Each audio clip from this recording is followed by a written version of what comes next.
There are tales, much like the ashes of the old world, scattered across the wastelands. Hidden within these stories are secrets, knowledge, and legends. I've traversed far and wide across this once great nation to share these stories with other travelers. I now offer you a choice to tune into this broadcast of the Wastelord's Legend Podcast.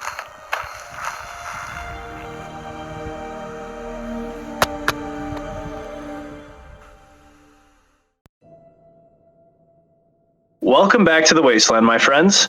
In today's podcast, we're going to be talking about some updates for Fallout, and then the Fallout TV show, and then any tangents that we, eventually fall off into. But without any further ado, we are greeted by two guests here, NavigatorPlays. Hi, Waste. Thanks for having me today. And TheNeoCypher. Awe, Mikiai. It's good to see all of you. Alrighty, so just really quick, we're going to get some updates out of the way.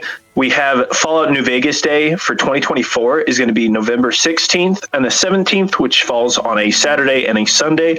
Hope to see you all there. I know Navigator and Neo are going to be there. Even if something tragic happens, they're going to be there. I guarantee you. Then, exactly. I'm going to go remotely. I'm going to send my Securitron, so it's just going to have a picture of my face on it. That'd be great. That'll be beautiful, bro. Just don't bring rockets, Imagine a Legion Securitron. Now that's a mod we need. Oh, that'd be so cool. With the football pads on the arms. Right. Oh yeah. That'd be sick. It shoots spears instead of missiles out of the arm. Very primitive.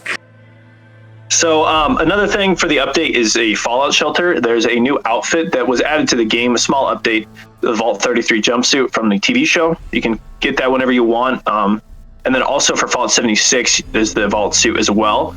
You can get that until December 12th, so I recommend claiming that. The Fallout TV show trailer dropped. We're going to talk about that soon. And then one last thing is the Courier with No Name has been working on Fallout Firearms history. His channel is the Courier with No Name on YouTube, and he's been making some cool real-life lore and gun lore, about every gun he has, and even my BRN Proto that I got. So I recommend checking that out. We'll have the link to his channel in the description. I have always thought they should make videos about that. So he really found a great niche there. I always thought that'd be a good idea to make videos about. He totally does a great job with it. And they're sick, dude. They're dope. Oh yeah. So well, Nev, let's for updates. You want to take the reins on the Fallout 76? Yeah, you want me to get started on Atlantic City? I mean, that's pretty much the biggest thing. You did tackle the jumpsuit, though. I thought that was a very cool addition. I really did. But Atlantic City has finally dropped for Fallout 76. It was a pretty long anticipated update, an expedition, and I guess just kind of coming from my perspective, it was a little small bit of a disappointment. I'll get the bad news out of the way first, because I thought it was going to be a little bit more open world at first. However, our dear friend Monkey has informed me that with the next update, America's Playground, which is going to be part 2 of the Atlantic City update, there's going to be more open world elements of it. However, an overall, I guess, rating, review, whatever you want to call it, I would say that it is pretty good. Kind of first and foremost, the stamps currency is now far easier to get, and I think that is pretty sweet. They're going to be adding a lot more plans to that whole menu and inventory that Giuseppe has at the White Springs Resort. But overall, 2 new expeditions is pretty sweet. There's a ton of new rewards, some new shelters in case you guys like to build and stuff like that. And no new weapons, unfortunately, but some pretty interesting skins for them. New enemy types, all that good stuff. But overall, I'd probably give it an 8 out of 10. Nice, bro.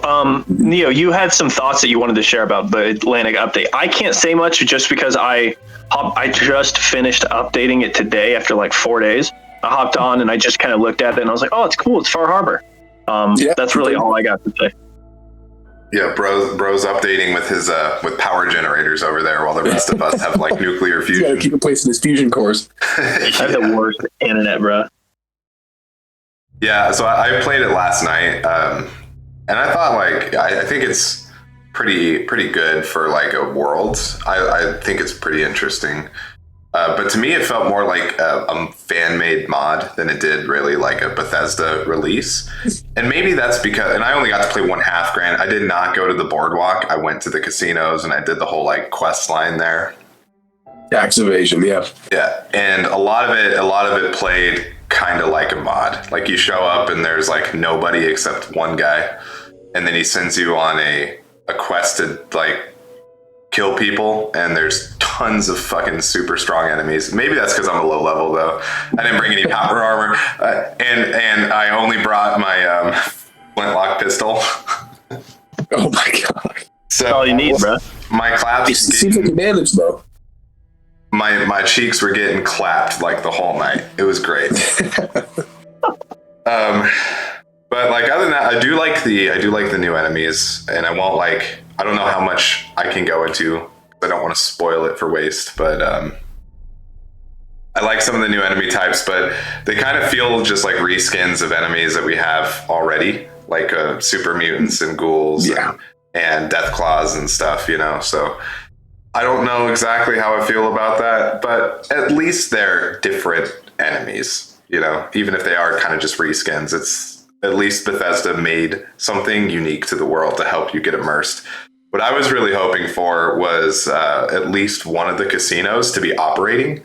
That way you could like go in and maybe buy plans or buy like outfits or guns or have unique features. I did not do any of the gambling because I only went there with like 30 caps because I'm fucking super intelligent.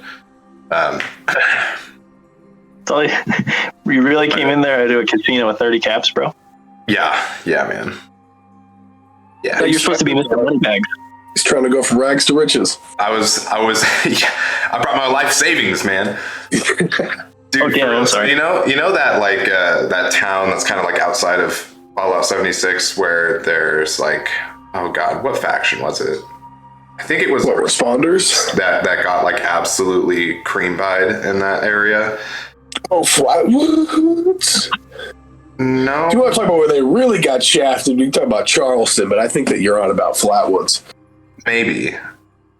I'm not very familiar with the world yet. You know, I'm getting more familiar, but it's like south. It's like south of 76. Yeah. And there's that dude who's like stuck in the fridge, and he's like, you can have my whole life savings. It's in this stump up the hill, and you go up there, and it's like 16 caps. Bro was grinding. Bro was stuck in that tree since like 2 minutes after the bombs dropped. Right. That was all he managed to scrounge up. But anyway, I think what Atlantic City really needs is more content. Like, if they made the shoot 'em up sections into more of like an event rather than an entire quest line, and they opened up the world, kind of like what you were saying, Nav. They opened up the world and made it to where it was like kind of like a Far Harbor type deal, then it would be a lot more interesting. I personally went because I thought there were going to be like open casinos and stuff, and I was like, I want to go get new items and see if I can pick up some new plans and like talk with people and maybe do some side quests. I wasn't expecting to like get off the vertibird and instantly get thrown into a war. Dude, you sound like every military person that got conscripted. I was hoping to see new countries, new lands, but I didn't expect to get off the ship and go straight to war. My God. I went to too bad. Pick up your rifle and go dig that foxhole. Do it now for the Brotherhood. No, Cypher, I know exactly what you're talking about. It does feel dead. Like you go into that world, and then it's like depending on the mission you play, but there's like these auditors or whatever that spawn, and you got to kill them within like the streets and all that. But it just feels like it's you and them, and that's it. And then the overgrown. But the cities aren't like, or I guess the streets aren't derelict enough where it would like make sense that there are no people. Like they're still pretty populated and civilized, I guess. Like there's even like right in front of the Neapolitan casino in the street, there's like turrets set up with like signs, and there's like people walking around, but it looks like you could fill that with like a little outpost or something. But that is why Part 2, America's Playground, is going to be a more open world version. They're going to add more NPCs to the casino as well. Like you walk into the casino, there's like one person in there, and that's it. It's really sad that there's just like no life to it, but they are going to improve that. and all the notes, like they talk about so many different characters in the notes, and I want to see these characters, you know. And then there's like that whole quest where you that optional objective where you have to go get stolen winnings from the dead gambler that doesn't even appear until you like not finish the quest, but they don't even appear until you complete an objective in that quest. Yep. And so, yeah, I know. Well, why is there a dead gambler if there's no one in the casino except like the overgrown and the and me and the showman and you? Yeah, it is a little strange. I think maybe it's just kind of a way for them to get all the part 1 rewards just kind of quickly, just because, dude, like I mean, Monkey is like our scout, our field officer, because he's just doing everything. Bro has been running back to back expeditions now, because unlike with the pit, I mean, this is the big new thing with the expeditions, is that you don't have to do the missions anymore. So you can just keep running them up and running them up and running them up and just gathering a ton of stamps. And it's kind of like, was that their intention, to have us get a bunch of stamps for part 2 or something? Because it's just too easy now, because it's just dead in there. You know exactly what you're going for. There's no, like, it's like Assassin's Creed, where you got to walk through the crowd and make sure there's no collateral damage. It's just completely barren. The only thing that you're going to be shooting is enemy. I don't know. I'm rambling on, but yeah, I get where you're coming from, Cypher. It's a little dead. Yeah, well, maybe because of my flintlock pistol, but it took me like 6 hours to do the mission. Oh my god! Well, hey, you know what? If I don't know, if Napoleon could lead an army with guns like that, I'm sure that you could have managed. You should see me. I'm like better than Waste. Yeah, he carried me through a daily ops, bro. I was really? an armored flamer. Dude, yeah, it was a decryption, and he was able to carry me with that black powder rifle. That is insane. Dude is literally Richard Sharp. That is crazy. He had to revive me at least 50 times, at least 15, I think. What? Well, you know why? You want to know why? It's because you're bloodied. And me and Neo are full health legends. Exactly, dude. I couldn't... Like, wouldn't you say, Neo, that you probably killed every enemy there? I couldn't even... The average lifespan was 2 seconds, I think. Yeah, bro. I was doing like backflips and like dual wielding flintlocks. It was great. He was, dude. I seen it. He was the guy. It was like 1889 John Wick. Yeah, no, I watched that's him. my character. Like my dude wears a suit and like a top hat and sunglasses, and I use only exclusively flintlock weapons. Oh my! And he's only level 15. End class. The best part is. In Atlantic City, and I don't know if you got it, Nav, but there is a unique flintlock weapon, and I was so happy to find it because it was way better than what I had. What's it called? It's called the Dragon, and it's like a blunderbuss. Oh yeah, it's like a shotgun. I was gonna say, dude, that's not telling you needed. What's that? No, the Dragon is incredible. Yeah, it's the 4-barreled freaking clapper. Yeah, the 4-barreled clapper.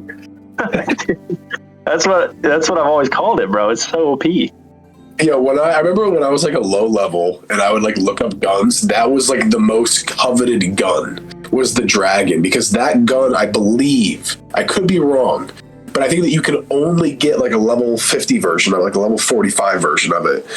And it was a thing where like there were all these rumors. It was like, oh, if you kill a Scorch Beast in like the ash heap, it will drop a dragon. And then I would always go and kill them, and I'd get absolute like dookie. But I just remember when I got my first dragon, I was so cool because I was like, oh, I'm a high level player now that I have this gun. Oh, it was so sweet. And but I mean, do you remember what level you were, Cypher? I'm level 35, so I got it at level 34, and 35 was the cap. So I was like, I can't even use this till I level up. Oh, jeez. Yeah, but it's okay. I ended up leveling up because I had to fight. I didn't realize that in like the final mission that the enemies don't stop spawning. Like they're endless. So I got stuck in a corner where I couldn't reload because I was getting swarmed by overgrown, and I just kept throwing plasma grenades and killing all of us. And I killed probably like 100 before I ran out of my stack of plasma grenades, and that leveled me up pretty good. I can imagine that. Reminds me of the days when you could throw infinite grenades with the Nuka Squirter, whatever the heck that thing was. Oh yeah, Thirst Sapper. Jeez, the Thirst Sapper, that's what it is. Oh my gosh, that thing was the best. Dude, Sorry. No, you're good. I didn't even get to use it, bro. What's that? Oh, the grenades? Yeah, I never learned about that in time. Probably a good thing, though. Install? What? Did it take you a week to install the Nuka World on Tour update? What's funny is it actually did, bro. Any update that they have that's over 10 gigabytes, I'm just like, damn, that sucks. Well, I'm sitting here for the next week, just chilling, guys, just chilling. Just chilling. I'm just playing the old game. Oh boy, I can't wait to play the new update. Turns on the computer. 2 weeks. In 3 to 5 business days. Yeah, dude. The worst part. Might see if you can find an old AOL holotape. That might work faster than what you currently have. It probably would, to be honest with you. Oh my god, that is too funny. It's sad. But the dang it. Oh yes, mods on Fallout 4. My Xbox did a stupid thing because of Minecraft where I had to reset some stuff, and it freaking deleted my my Fallout 4 save, or not deleted it, but like I had to reinstall, and then so I have to like sync the data. But the thing is downloading each individual mod takes me like an entire solid like 2 days, and it's the most painful thing ever. And then I also have to navigate which mod. Oh, dude, it's like you're playing on a Pip-Boy. I'm not gonna lie. Bro's out here playing NukaCypher. It's lore friendly, dude. That's why I do it. You guys think I can easily afford new internet? It's just like a Pip-Boy. Oh my god! Yeah, out there in shady sands. Dude, speaking of West California, or California in general, the Fallout TV show. Have you guys seen the trailer? No, I have not. No, I'm just kidding. Yeah, I saw the trailer. Oh, dude, I was like, bro. What do you think? Like, honest opinion. Neo, you wanna go first on that? No, I'll save my opinion for last. Okay. Let me think about it. It's okay. I'm gonna get the bad news out of the way first. I think that the ghouls look not ghoulish. I think that they look a little too like Skeletor, corny, and I don't know. That was a little bit of a bummer for me. I mean, I had seen pictures of Walton Goggins, who is that actor portraying like the cowboy ghoul guy, and I was like, oh, maybe they'll improve it a little bit. It just, I don't know. It doesn't look like realistic enough for me, but that is not something that would be a deal breaker for the show. So like, we're chilling. On top of that, though, I think that the location for the vault is really cool. It's Santa Monica, which is, I mean, just on the water in California there. So you're getting like a real slice of California in that kind of area and vicinity where they'd be coming out of the vault. It looks pretty good so far. I mean, the vertibird and the power armor look a little interesting. However, the Brotherhood of Steel, at least in my opinion, looks a little too like clean and militarized to be there. Like, it looks like the uniforms they were wearing, like they make that in a factory mass production, then send them out to all the recruits. Whereas in the game, I feel like it was just kind of like hand-me-downs and stuff that they had left over that they ended up using. I don't know. Everything just looked a little clean, but maybe, I don't know. Bottom line, though, I think it'll be fun. I think it'll be good. And at the very least, it is going to improve 76 via stuff they add to the store and players coming to the game. And that's all I got to say. I hope they drop the Fallout 4 Next Gen update so bad. That's my favorite Fallout right there. Well, that and Fallout 3. And I know I'm the guy dressed as the Ranger and as my PFP, but you're the guy. There's some, exactly. And there's just, I don't know. I love Fallout New Vegas, but there's something about Fallout 3 and Fallout 4. You get the Ranger outfit in Fallout 4 with mods. Exactly. That's what I rock. And the Fallout TV show, though, it looks to me, this is my, I was really negative when I was thinking about it, because you guys know every movie that we try to watch now is just straight up ass. Anything that they have produced is just terrible nowadays, it feels like. There's few ones, of course, but like it's like the Indiana Jones movie. It's like I was so hyped for it, and then it was like, meh, that was mid. Hey, well, I disagree with you on that, but I do agree with you on the fact that like pretty much 90% of the movies that come out nowadays are some just absolute garbage fire. Exactly, dude. And I want to hear your opinion on Indiana Jones soon, but the The trailer, it looked dope. I see where people are coming from with the ghouls. I don't have a problem with it, to be honest. And I'd imagine they're going to do other ghouls, maybe. Like feral ghouls, yeah. I want to see what they do with that. Yeah. It was a feral ghoul but the trailer. There was? Like a legitimate one? Yeah, like it was like a flash of one. So like it would. Oh, when she's walking through that like concrete place. I can't remember. So the scene is like the ghouls like crawling up something like a wall like towards the camera. It's like POV, you know.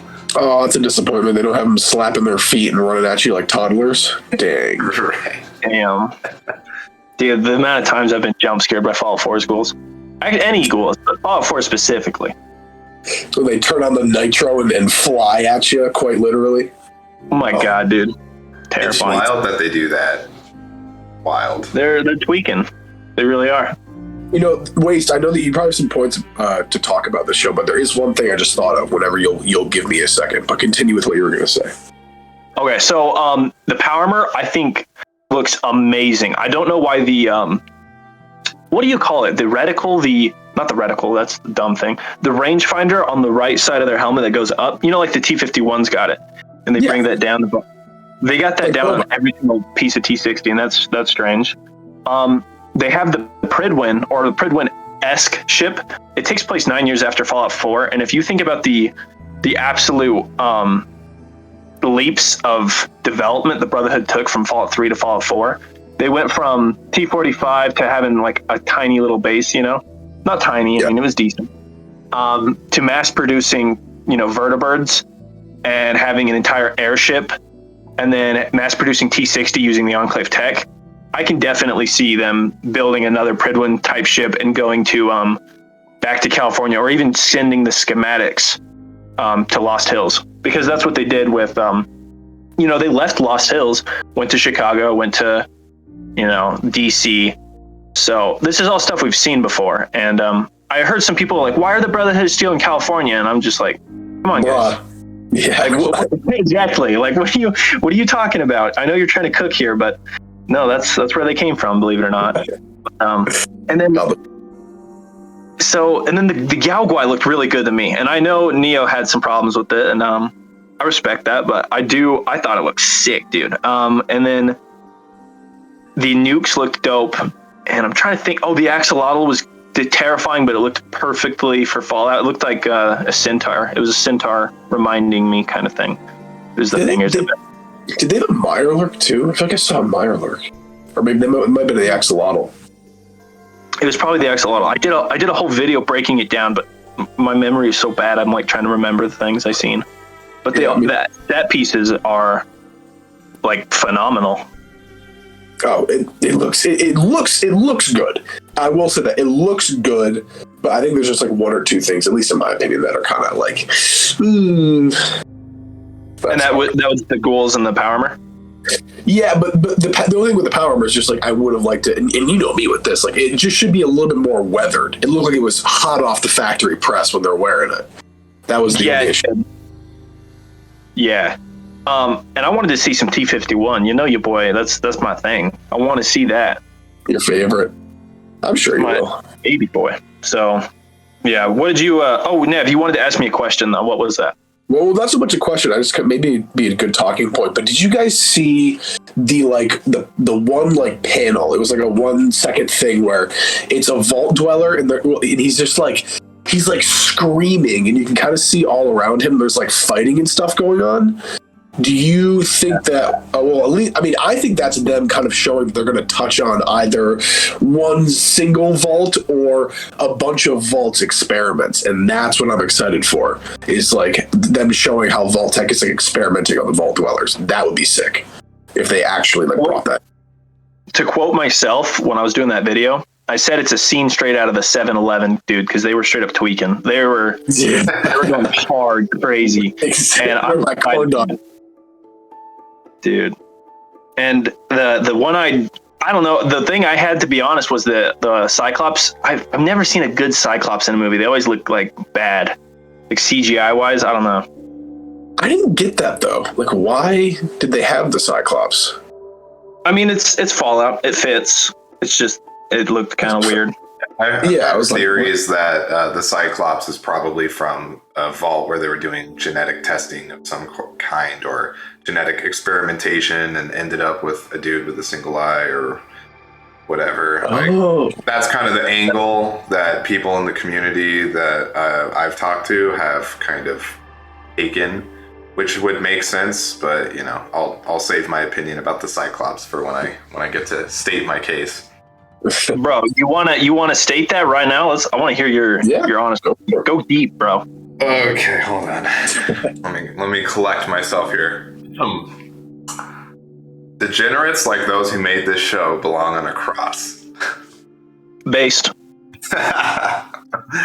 No, but so in reality, I think I didn't like anything about the trailer. I think it was kind of just a hot pile of dog doo. And I think the Fallout Linnaeus page said it best.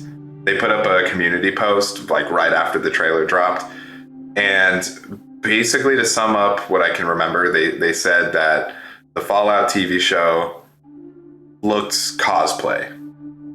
And I hadn't seen the trailer yet. And maybe hearing that opinion might have skewed my perception of it a little bit. But when I went and watched it, that's exactly what I felt too. Like all of the costumes or the costuming, they all look like cosplay and not even good cosplay. Like I'd be willing to wager that at least half the cosplayers at New Vegas Day have better costumes than what you can see in this trailer. And the power armor to me doesn't look real. It doesn't look heavy. It looks like foam and all of the up close shots of it. And I bet if you watch the show on a 4K TV, you would see that it probably is just foam, you know? It's like, and the movement is like kind of weird and wonky, like in that scene where they're all walking towards the camera. Like that's a really cool scene, but it's too bad that they look kind of janky in it, you know? Because my thing was why don't they have a weapon? That's the only thing I wanted to say is why don't they have a weapon with them? Come on. Oh, bro, it's on their back. You know, it's magnetized. It's the fusion. Oh, yeah. Yeah, it's in their ass. They're going to pull that minigun out of their ass and shoot that level 1 raider. Yeah. Oh, my gosh. And, my bad. The CGI I don't think looks very good, but that's honestly the one thing that I don't really like complain about because it's been a trend in movies fucking for like almost 30 years now where anything they could use practical effects on, they're just like, nah, dude, just do it with CGI. And that CGI almost always looks terrible, but you know, whatever, we've grown accustomed to that. I think the use of an axolotl as a mutated creature is pretty cool. I'm excited to see what they do with that. I don't like how it looks. I don't like how the Yaogwai looks. And the ghouls, it's really interesting because the ghoul character that they have just looks like a normal dude with no nose. You know, like he doesn't look like a ghoul at all. And then the ghoul that they have in the trailer is like a CGI monstrosity. And I'm like, what? Where is the fucking disconnect there? You know, like they're supposed to look the same. Just one's a little bit more deteriorated than the other. You know, it's not like the ghoul that's normal is like just a normal or not normal. The ghoul that's not in a state of psychosis is any physically different than the one that is, except for brain deterioration and maybe muscular atrophy and shit like that from laying around under train beds waiting for the protagonist to walk by, you know? Well, no, I feel like the ghouls, they get more, they definitely do. They should definitely deteriorate way more because they look, you know, feral ghouls in Fallout New Vegas or Fallout 4 or any of them, they're way worse looking than the normal ghouls. Yeah, by Fallout 4, it's a lot more noticeable. And like Fallout 3 and Fallout New Vegas, if you take the sprites for like just a normal ghoul character and a feral ghoul, like the feral ghoul looks a little worse than the other one, but like their features are pretty much the same. They have like the same rotted skin, the same like lack of muscle, the same facial structure. Like if you just make that ghoul character make a crazy face, it's almost to the point of like looking feral, you know? Maybe they lose a little bit of fat from their cheeks when they go feral. But it's not so much of a difference to where you go from like being a relatively normal looking human being minus a nose to like just this crazy looking CGI monstrosity. Instantly gone. To be fair though, I'd honestly, in Fallout 3 and Fallout 4, Fallout 3, my bad. I'd rather look like a feral ghoul than a normal ghoul, because the normal ghoul's got that like nasty looking face with all that. Like, I'd rather the skin just be gone at that point and just look like a feral ghoul, if I'm being honest with you. Yeah, they do look a little bit cooler, not gonna lie. It's like they look like when you have your hand, like the normal, like, you know, what's the word I'm looking for? Sentient ghouls. It looks like when you hold your fingers in water for too long. Yeah, it looks disgusting. Wrinkly. Yeah. Yeah, so that's just like the trailer in of itself. Plus, I couldn't even tell you or begin to tell you what the story is supposed to be. Like, I don't even know. There's so many things going on in that trailer that the only thing I can really discern is like there's gonna be a battle of some kind and some sort of hero's journey, probably using the battle as like a narrative plot device to get them to, I don't know, question something. And see, when you watch a trailer, you should be able to kind of discern what exactly is going to happen in the movie. And maybe it's a little bit unfair to compare it to something like Infinity War, but when you watch the Infinity War trailer, you know exactly what the movie is going to be about, right? Yeah. And I think that is something that's really important for marketing a show, is kind of saying like what the main point of the show is. Like, if the main point of the show is just to have a TV show take place in Fallout time, then it's not like, that doesn't excite me. That would be like watching Lost just to see a bunch of people hanging around on an island, you know? I mean, what it is. Yeah. Right. Lost was really interesting in the respect that it had like a mystery and a cliffhanger every episode, but nothing ever gets resolved, and the things that do get resolved just convolute the story more. Which, quite literally. Actually, you know what? If you were curious, Uranium Fever does have a machinima where it is lost in Fallout 76. That was pretty good. that sounds hilarious. I'm gonna have to go watch it. Oh, Sawyer looks great. You should see him. Yeah, so other than just the trailer, the issues with the trailer itself that I have, which my last point is, I think it's such a choice to use the Cyclops for a live action adaptation at any given point in time, considering there is yet to be a cycloptic character that any of us have ever liked.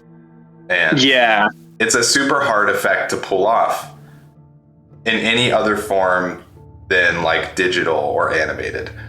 So it's just interesting to me that they would do that, and I am wondering what kind of path they're going to take with that. Bold move. And, you know, so I've heard, and like now I'm entering into the rumor part of things, which is part of what dampens my excitement for the show. I've heard that, so we know that this takes place in California, or on the West Coast. I didn't know it was in Santa Monica until today. So and it takes place 9 years after Fallout 4. Yes, it takes place in California. Wait, 9 years after Fallout 4? Yes. So you said 2292, right? Is the year? If someone wants to double check that right now, I'll probably get disconnected if I try.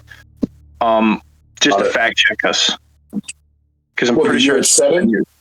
Yeah, what year the show was set in. I'm pretty sure it's 9 years after Fallout 4. Like, I'm betting my my left pinky on that. Fallout TV show setting. Let's find out.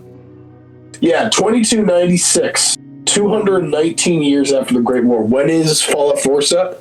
It's 210 years after. Yeah. 210. So yeah, you're right. 9 years. Nice. Yup, spot on, my man. You win the you win the house. I keep my pinky. There you go. How did that? You have a Legion member wearing it around his neck. Damn. Oh yeah. Come on, we're not that savage. Sure. So Fallout New Vegas takes place in 2281, and this takes place, you said 2292, so it's or 2096. So 96. it'd be 15 years after the events of New Vegas, which I'll bet. and I hear that the NCR is not going to be in the TV show. And I don't know exactly how accurate that's going to be, because we did see in the pre-release images that there was an NCR flag there, but we've yet to see any sort of sign of NCR civilization in any of the media. And I really wonder how they're going to pull off a show in California without any sort of NCR, whether it's an established civilization or remnants or anything. And it really begs the question what the Brotherhood's role is going to be, because as we all know, by the events of New Vegas, the Brotherhood is essentially not a player on the West Coast anymore. Like, they have bunkers, they're still alive, Lost Hills is still active, and it could be that during this time they were building power and recruiting troops or doing something, although all of the information we can ascertain from New Vegas when talking with the Mojave chapter of the Brotherhood of Steel would kind of imply otherwise. It's more so the East Coast Brotherhood that does the whole outward recruitment thing. Even in the face of death, the West Coast Brotherhood has always kind of stuck to their guns. So it would be interesting, and I think 15 years is enough time for something to have changed. Maybe after the Brotherhood of Steel on the East Coast, just clapped the Institute or whatever. I don't know what they're going to decide to do. I'm almost positive, though, that the Brotherhood's going to be their canon ending for whatever reason. I swear I'm going to be so pissed if I don't hear anything about the Minutemen taking over the Commonwealth. I'm going down in arms with that. Yeah, bro. Season 2 cliffhanger, or the season 1 cliffhanger, better be like the Vault Dweller's oh, what's your name? And then it's just some guy Preston Garvey. Another settlement. The Minutemen. Bro, anyone but Preston Garvey too. I don't even care if it's just some dude who's totally obscured at the end of the bar, and he's they used to call me the Soul Survivor, and then you put down a Minuteman hat or something. That would be I'd pass out. That would be dope. I'd pass out. Yeah. So or it ends with what do you call it? Oh, geez, not the Pony, the Mojave Express, walking up to the Mojave Express or something, or the guy at the end of the bar has got the messenger bag on or something. Right. That'd be cool. Because 15 years, that's not too long.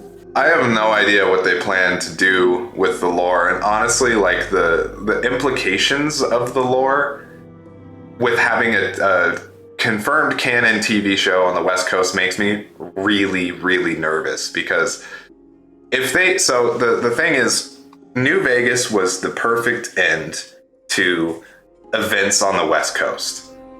If you do a sequel to that, it's gonna, I'm not gonna say trash the game, but it's going to kind of ruin the experience, So yeah. It's gonna make it where some things have to be canon, and the things that you wanted might not be there. So it's you're gonna have to just hope that what you wanted is gonna be there intact. It's like me. It's if they go back to the Boston and it's all Brotherhood and there's no mention of the Minutemen, I'm just gonna be pissed. But I want to see Minutemen. If they go to Fallout 4 and it's Fallout 4 Part 2, that could be risky, because it's all the stuff you love could be changed and makes everything else less impactful.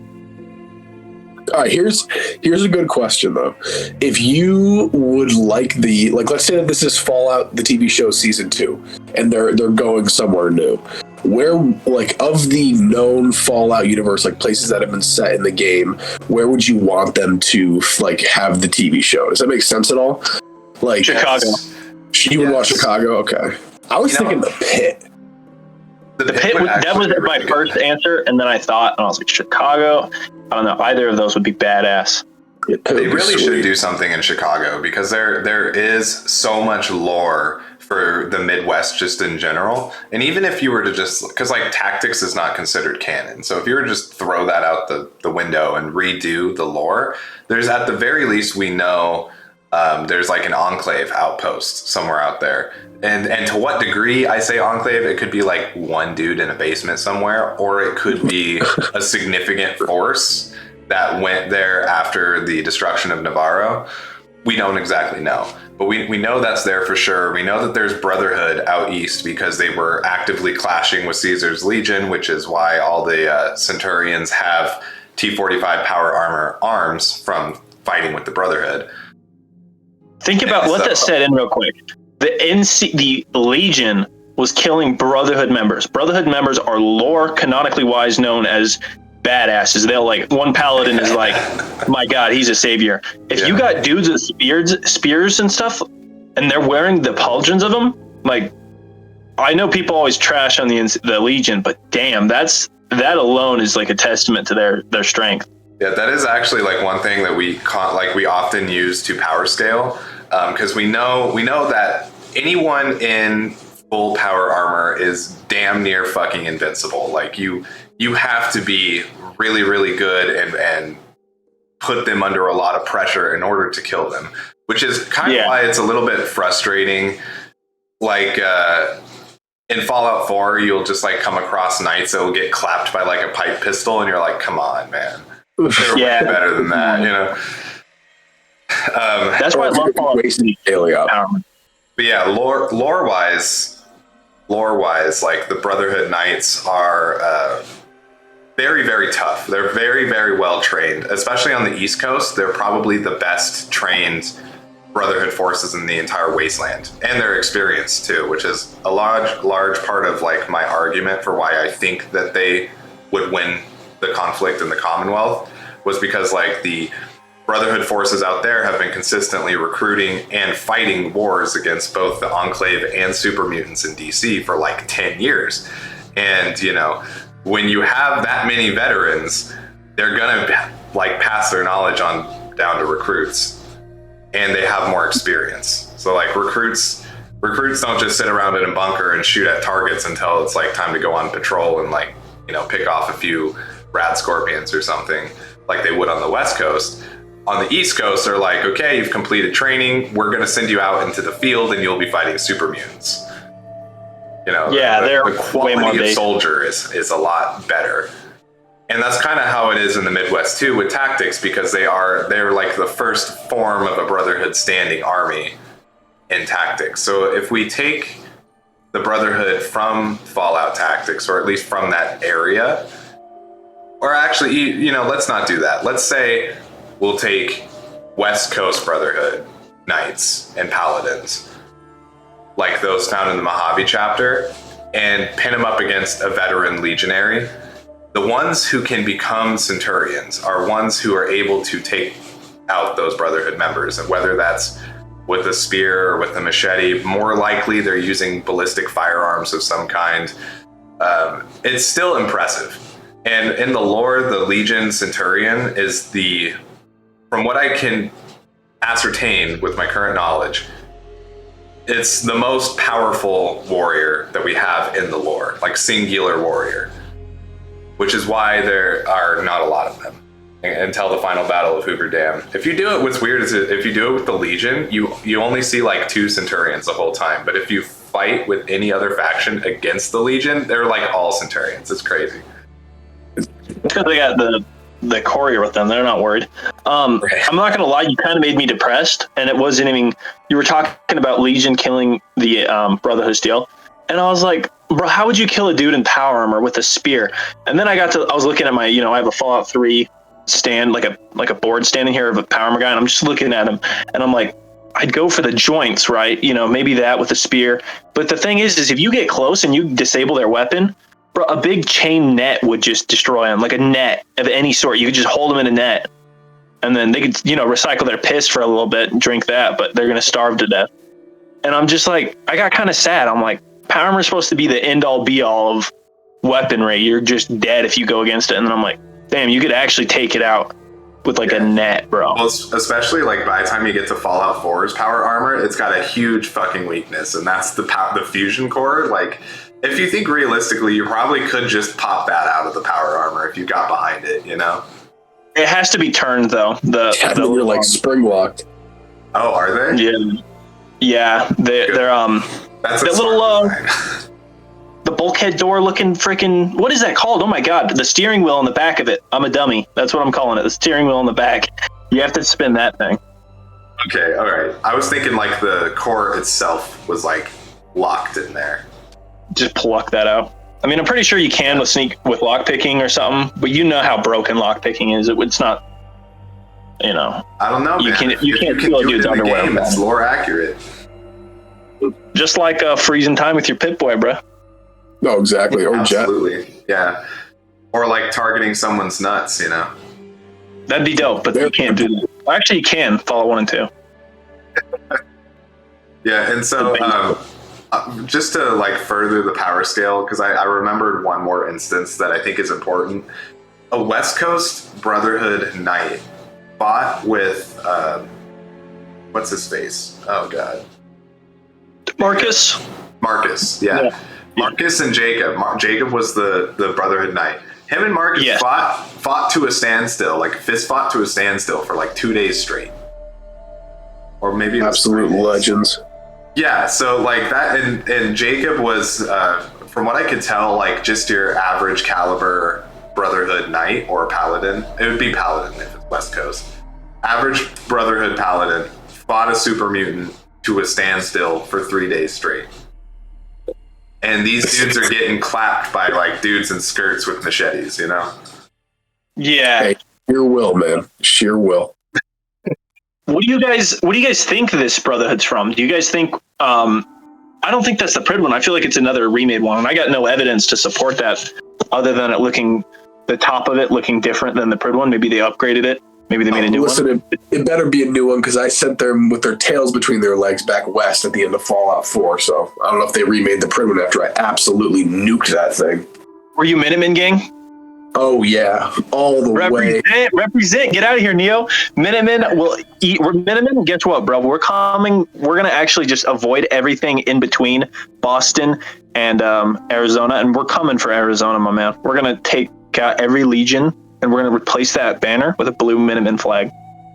Listen, ever since the game forced me to kill Paladin Dance because I didn't have high enough perception, I just saw red when it came to the Brotherhood, man. I was done with it. But bruh, Paladin Dance is a synth. Yeah, but bro, he's still mad loyal, if not more loyal than the other Brotherhood members. And on top of that, he's a robot. Like, he doesn't have to worry about women. He doesn't have to worry about food. Nothing like, well, I mean, maybe food. I don't know how the synths work, but hey, man, he better soldier than you could ever wish for, my man. Ever. Exactly. We will have his head blown off. He's still chilling, man. He can still fire a rifle. He's an absolute Chad. Exactly. I think it is the Prid win, and I think this is going to kind of be the angle that they're going to take with it. I bet after the events of Fallout 4, the Brotherhood out west calls for reinforcements from the Brotherhood out east, and they're like, yeah. Or maybe, and actually this would probably be better, I just thought of this, maybe Maxon gets promoted to High Elder, since that's kind of what they were like building up to with him in Fallout 4. And so getting promoted to High Elder, he goes out to Lost Hills, brings the entire military that clapped the Commonwealth. Sorry, Minutemen. And then goes out there, and maybe they start a second war with the NCR. I don't know. If the NCR is not going to be there, who knows? We would be able to tell what's going on if they told us or even gave us any sort of grains to follow in the goddamn trailer. No, they just blue balled us with that shit, bro. Yeah, we don't. They're like, you don't get to know. There. We only get to guess. If I'm gonna be honest with you guys, and I heard this leak from a very trustworthy source. The Brotherhood are leaving, right? Because the Minutemen just shit on them, and so they're having to leave the East Coast, and they're going like, damn, we got to go to the West Coast. This Minutemen, they're getting so damn strong. They have reclaimed Liberty Prime. Like, it's crazy. So just imagine that. Like, that's what's going on. In the East Coast. It's insane. It's a lie. Sturgis Liberty Prime in the TV show. Oh, Sturgis took over Liberty Prime, bro. Dude, that would be badass, bro, honestly. Imagine they give him like a giant American flag cape. Like, you've seen those American flags you'll see? Like, there's one I have in my place. Not my place, like Prescott, and it's like the biggest flag I've ever seen. Just imagine him wearing that as a cape. What's that, like, real life, like, historical, like, the biggest American flag ever made? I went to some museum in DC and they had it there, but I can just imagine him like smashing through the glass at this museum, whipping that thing around and like installing it on his back. That'd be so crazy. That'd be badass. Oh my gosh. No capes. No capes. He picks up It's the sovereign rights of every American. Picks up a tank barrel, uses it as a sword, bro. Oh my god, that'd be Oh, yo, you know what I have never seen that would actually be so sick? A super mutant behemoth versus Liberty Prime. You've never seen that? Bro, he literally picks his head up and squishes it. Does he? Was it that in 4? Yeah, bro. He literally, it's no difficulty at all. The mutant's like, smashy, and then just, I'm talking to Behemoth, the big old fire hydrant wielding hose, and he just picks him up, bro, crushes his head, or he just annihilates him with his laser beam. There's like 2 versions. I gotta see that. I don't remember that. It's the coolest thing ever. He just picks him up and crushes his head like nothing. Jeez, I gotta look that up again. I have a scene of it in my Why the Brotherhood of Steel Always Wins video. If you go to that and go to like near the end, you'll see, because Liberty Prime will be marching down the street. Dude, it's beautiful. I guess prime example of why the Brotherhood of Steel will always win. They have a robot that'll crush giant mutants' heads. Yeah, like in a second, dude. He didn't give me the shit. That's wild. I gotta look that up again.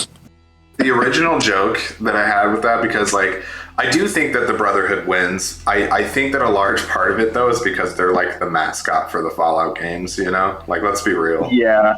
They win because of plot armor a lot of the time. But power armor is plot armor.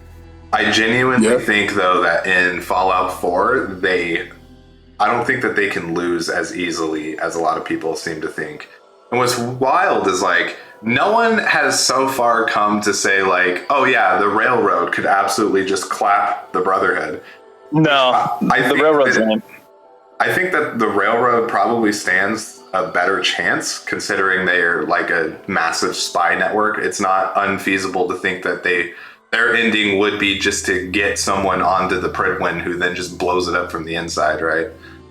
But and the Pridwin going down is not the end-all be-all of the Brotherhood and the Commonwealth. It is a devastating blow, don't get me wrong, but they're not that far away. They could just build another ship, Yeah, I mean, they did it in less than what? Fallout 3 to Fallout 4 is 10 years. Mm-hmm.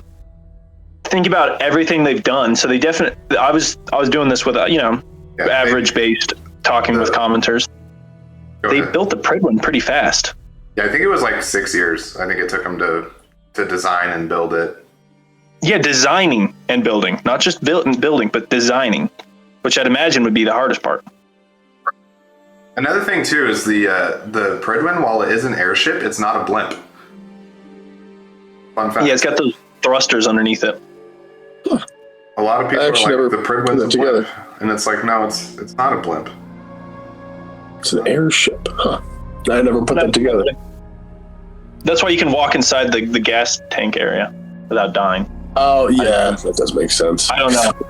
I'm not an airshipologist. I don't really know. Most I know about is the Hindenburg, and that's about it. That shit got blown up, bro. All I think about with blimps is Indiana Jones. That's all I think of. No ticket. Yeah, bro. Punched. Oh my god. What'd you say, Cypher? Nothing. I barely heard it. It sounded like bass, low-key. Yeah, I think he was saying, actually, no, I don't even want to say that. Oh my god. I said, tickets, please. Tickets, please. My god. God. So, I'm gonna watch that. Is it the Pridwin you guys think from the show? Like, yeah. Or is it something new? My money's on it's something new. Could it be? I mean, because they could, if it's something new, it would make sense. They probably don't want to like get the story too convoluted, but on the same token, it would just be easier if it was the Pridwin. I don't know though. Do you guys know what I mean by that? Like, it'd be easier for the shows to be like, oh, there's already an airship called the Pridwin. We can just like, since Fallout 4's ending is kind of up to the player, we can just like go with the Brotherhood canon ending or something. But I don't know. Yeah, I'm with you. I hear what you're saying. Yeah, it'd be easier for them. Yeah. Huh. Well, so the thing It seems is, like they are taking the easy route. we are, going at this with the idea that they're gonna like Care about the lore. care about the lore and make original content. I don't think that's realistic. As bleak as that sounds, I don't think it's realistic to assume that they are going to do that. That's a good point. Yeah. I think they're going to do the thing that Bethesda does, and they're going to break the lore to make their own story, which is just a rehashing of whatever their last story was. Let's hope not, but that's what I'm feeling, to be honest with you. The set pieces, though, if they're any tell of what is going to be the writing, which I know that's not related at all, but if they are, it's going to be a masterpiece. Because I was looking at and I know you guys have different opinions, but just looking at the structures, the Red Rocket, the vaults, they have the wooden panel with the paint dead on. Like, that's impressive. I'm going just looking at it. It just, like, and this is not just with the Fallout series, but it's with pretty much any, like, gaming, TV show, or movie. I don't understand why a lot of games that are made into shows or movies can be so bad. Like, you have your clear-cut story, clear-cut characters, and setting. And, like, I guess what I'm really kind of trying to allude to is, like, the Halo show, for example. Like, you have a great story. You're literally, like, working with the developer that made the game, so you have full rights to use it. Why are you going to make a new story, or like retcon this or whatever? Like, it just makes no sense. Like, give the people what they want. We don't want some new story thing. Like, just give it to us, but like visual. I don't know. It makes no sense to me. It makes absolutely no sense. Yeah, it would just be easier for him. Like, you already have the thing cut out, just go film it. Yeah, let's make our own thing so it's shittier. It's like, bro, why? Oh my god! Like with the Halo, obviously I can't really come out of the Fallout show because it's not out yet. But with the Halo show, which is also being made by a major, like, what do you call it?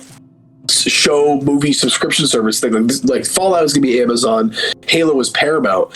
Why are you going to take this awesome story and then just be like, oh yeah, let's just make our whole other thing about it? Like Halo, that game came out like 1999. Very easy story. Like, there's a threat. Master Chief goes to tackle it, and they bring up the show, and it's like, oh, Master Chief is like this chosen one who can have this like supernatural power. Like, what? Just go off what the game is. I don't know. It like The Last of Us 2, it bothers me, man. It bothers me so much. Can I present a good example from for it. In addition to what you're talking about, the movie Forward Unto Dawn was a fucking masterpiece, in my opinion. Yup.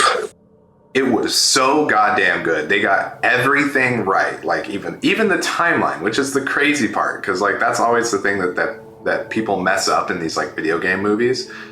But the costuming was good, the acting was good, the story was original and took place in the world and was connected to events in the game. We got plenty of time with we got plenty of time with Master Chief. We got good like visual effects with the elites and the grunts and jackals, and it like felt like you were playing Halo, and it's like, why is that so hard? Like, why can't you do that with other video games? Grinds my gears, man. Yeah, and they didn't. I don't think they retconned. Actually, I remember there being one retcon, but I don't even know if it was so significant because I can't even remember it. Yeah, jeez. And the other thing too is like with Forward Unto Dawn, they had like Lasky's story, and they kind of like fed that into the next games, and that's something that like I talked about this in my video where I showed how to get like the Vault 33 jumpsuit. It's just it would be so smart for them to follow the story with Fallout, and then coming from like a like commerce perspective, make it in line with the games, because that way you can put stuff into the games from the show and then make it like all make sense, and on top of that you're making extra money. But it just like, I don't know. I'm really hoping that they don't make just this completely whole new story that has nothing to do with any of the already pre-established lore. That would upset me a lot. I think that they aren't going to do that, but I don't know. I just have my suspicions.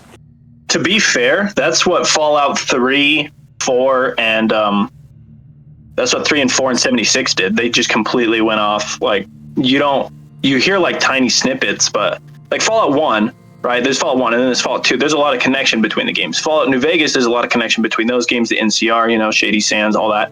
Yeah, But then Fallout 1, 4, 2, and New Vegas is one unbroken different. chain. That's basically Fallout 1, 2, and 3. And Fallout 3, 4, and, well, I guess not 76, maybe 76, but Fallout 3 and 4 are like in their own, I won't say canon, because they're all in the same canon, but they're basically in their own like storyline, Exactly. Yeah, that's what I'm trying to say. I'll be right back, gentlemen. I have to kill a Legion guy real quick. I'll be right back. But all right, Neo, you want to talk badly about Waste now? Retribution, what? Oh my gosh. Well, no, I don't know. I'm excited for it though. I really want to see how they portray the Raiders. If they portray the Raiders, I hope that they do them like very vile people as opposed to just like a regular like Walking Dead random faction thing. I don't know. What is the rating for this show? Because I think that's going to be able to tell us how well they portray the Raiders. Let me see. Let me look on IMDb. They usually have stuff like that, but I don't know. Fallout show IMDb. And for those in the audience, please be encouraged to look along with us. Wait, what the heck? Okay, so the Fallout show didn't pop up, but Fallout Nuka Break, which is a series of short films filmed in like 2011, 2012. They have I was an watching Nuka Break as 8.3. it was releasing. Yeah, they have an 8.3 out of 10 rating. So I guess that's the bar that this show needs to be set at, because this is like a fan film. But Fallout TV series, let's see. Doesn't seem to be a lot of like ratings and reviews at all. Yeah, I don't know. I can't really see anything. But the actors, I mean, they have pretty decent actors. Like Moses Arias. He was used to be on Disney shows. He's gonna be in it. But I don't know. I'm excited for Walton Goggins. Walton Goggins is a great actor. Do you know who Walton Goggins is, Neo? I know that he plays the Ghoul character, but I'm not like super familiar with him, no. There's no actors in this that stand out to me as someone that I know or have like seen a lot of. I get you. That seems like what they're doing is they're kind of using like new actors or not well-known ones. But Walton Goggins is great because he's been in this show called Vice Principals. Most famously, though, I said like recently, his like most famous roles have been in this show, The Righteous Gemstones. But more importantly, he was in The Hateful Eight. He was like one of the main characters in the Quentin Tarantino movie, The Hateful Eight, and he does a great job at being kind of like comic relief, but also very serious within like a serious setting, if that makes sense. Like in The Hateful Eight, like it's a really serious thing. It's like a murder mystery kind of thing. We're all in this cabin and he's cracking jokes and stuff, but then he's also got like a bullet in his gut the whole time and he's like bleeding profusely. So I think that he'd be perfect for that. He's got a great voice too. This like nice like southern drawl. I think that'll be really cool. I just want to see him like have an actual like big role, because it seems like what they're doing is they're really trying to hype up the fact that he is the biggest actor in the show. But I hope it's not something where he's in there for like one episode or something, because that would be just totally ridiculous. Yeah, but, Yeah, be a waste. Was that Waste back? Yeah, I said that would be a waste if they did that. Damn, you really took care of that Legion guy pretty fast. Dude, it was like he was just like screaming about like degenerates and some dude, and then I just heard the crack of 5.56, bro, and he was gone. Because you just shoot them once in the face and they're gone. That's usually what works. Oh my Yeah, God. exactly. Football pads don't do too much. So Waste and I have been like having discussions about this for the longest time, because one of the most common comments that they get on under my Legion videos is 5.56 beats football pads, which I don't disagree with. That is actually true. Like 5.56 can pierce through fucking Humvee doors and shit, so it absolutely can go through football pads, like no problem. That's why it's one of the greatest ammunitions on Earth. Thank you, right. NATO. Which is crazy, because they're actually like, I don't know if you know this, but the U.S. Army is changing the weapon systems. Yeah, I did hear about that. Yeah. Yeah, they're going to like some different high caliber ammunition type to have more effectiveness at piercing body armor, and they're changing. They're going. Oh fuck! I forget the gun they're going to. But It's like the they're MCI. getting rid of the AR system though, which means Yeah, it's like a new. which means the Marine Corps will finally get the AR.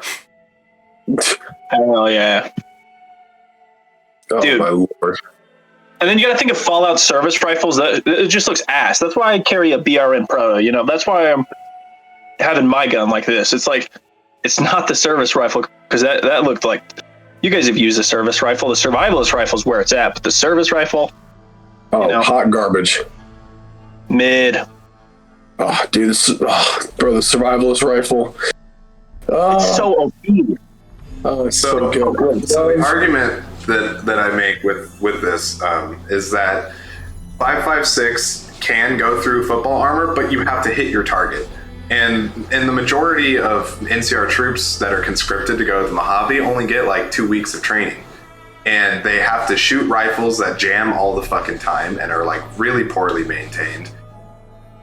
And so like, even if you can shoot straight, that doesn't mean your round is going to go straight, right? It's like your sights get all fucked up and stuff. It's like And then- the OG weapons in Fortnite. They're shit. Pretty much Rifle, everyone too. Go ahead. Sorry. That's what the NCR is carrying. They're carrying the OG Scar, where it doesn't hit your shots. Like every other shot or every other third shot hits.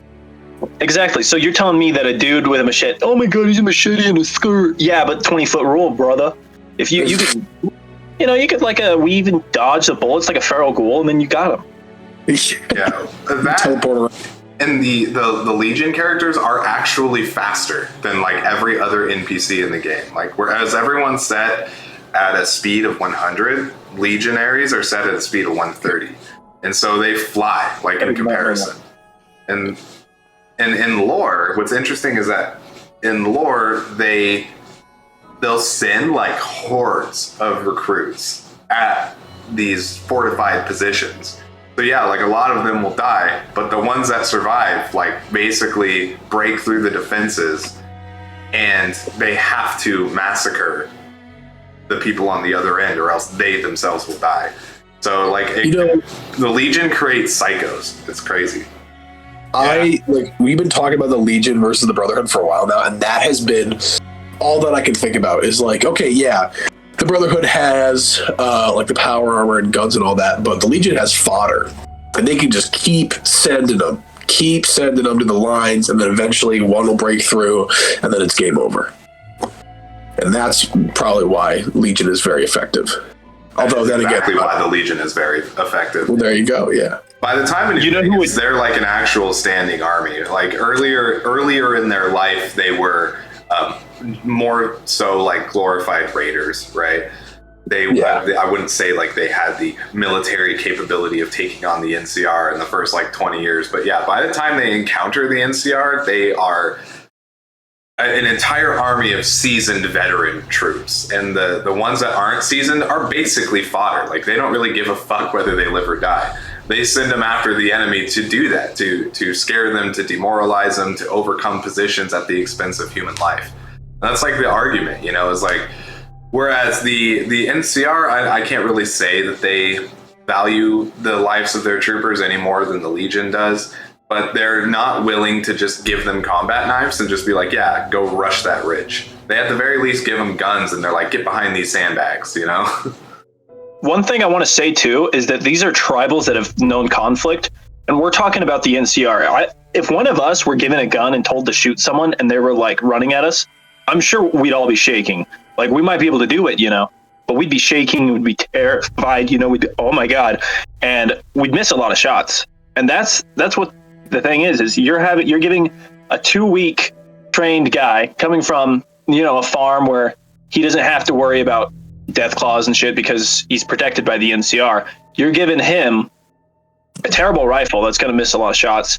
And you're sending him to a tribal that's, lived their whole life in the wasteland, trained with swords, known the Legion their entire life, known the fear that they have been instilled into them, having to fight, other people and getting the 9 month, what is it, 9 month training or something like that for the Legion, whatever it is. It's 4. And you're sending this against a 2-week guy who's never had conflict in his life. He's going to be shaking. He's going to be missing his shots. He's going to be terrified. And on top of that, if you got a guy with a wolf on his head running at you, I mean, since the dawn of time, that has been a symbol of intimidation and power. So you got that going. Skirts, bro. Yeah, That's there you go, When man. men start running at me and wearing skirts, I turn and run. Dude, you gotta cool the boys down when you're running in the desert. Exactly, man. You got to spread it. Yeah, well, not to mention too, like, so not only is the Legion combat effective, but their mind games. Their mind games are effective because they commit war crimes. They fucking hang people to walls and like set civilians on fire and shit. It's like the Legion. I won the lottery. Yeah, right. Gone. Smell that air. Boom. And the other thing too is like, yeah, I mean, you talk about numbers because their whole thing is like join or die, right? Yeah, That's like, yeah, exactly. So it's like, okay, you're forced to do this. So there you go, plenty of numbers. and they only elicit the highest quality of tribals into the Legion. Like, and you can see it with the Fiends and the Great Khans. The Great Khans, coming from a warrior tribe, were integrated into the Legion. If you do that quest and don't break them away from their Legion dues or whatever, they're integrated into the Legion. They're seen as valuable. Whereas the Fiends or the Whitelegs, other tribes that do combat. The Fiends were too Kim reliant, so they were wiped out. The Whitelegs basically weren't valued by Caesar at all. He just wanted them to destroy New Canaan and hopefully kill Joshua Graham. But even though they're like a warrior tribe, he has no need for them. He doesn't want them in the Legion. So Yeah, they're pretty dumb.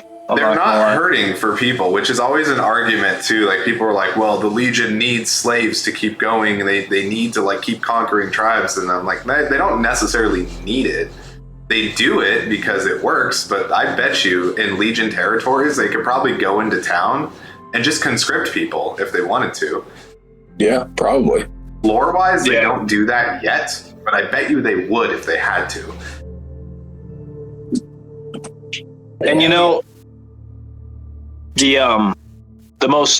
one of the most powerful factions, actually, they have an entire, like, a castle, and they train their men really good. And they also give them really crazy weapons, so I'd want to see a conflict there. When the Minutemen eventually take over the U.S. and they have to fight the Legion, I'd say that'd be a pretty dope fight.